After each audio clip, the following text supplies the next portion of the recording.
तो पापा हूँ, पापा इस दुनिया का पापा। ফাইনালি আমার রিং লাইট চলে এসেছে। সো এখন আমি আপনাদেরকে আনবক্সিং করে দেখাবো। এই রিং লাইটটাতে ম্যাক্সিমাম 3টা লাইট আছে আর এটার মাধ্যমে স্ট্যান্ডের সাথে অ্যাটাচ হবে। সো এখন এটাকে অবজার্ভে রেখে স্ট্যান্ডটা বের করে নি। 3টে পা দিয়ে স্ট্যান্ডটা দাঁড়িয়ে থাকে। তো খুব দুঃখের কথা যে এটা ভেঙে গেছে আর এটা না ভাঙলে এই রিং লাইটটা কিনতামই না।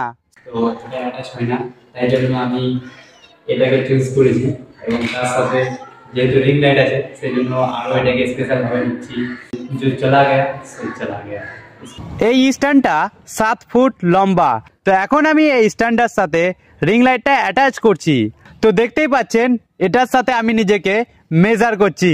তো স্ট্যান্ডটা আমার থেকেও বড় আর এটা হচ্ছে মোবাইল রাখা স্ট্যান্ড। তো এটাকেও লাগিয়ে নিলাম। এবার আবিদকে দেখতে পাচ্ছেন সে এখন রিং লাইটটা অন করছে। চেঞ্জ কর আরেকটা, ব্যাস ওদিকে থাক।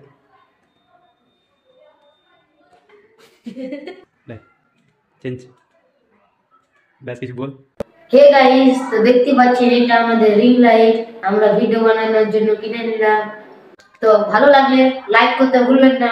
So bye bye.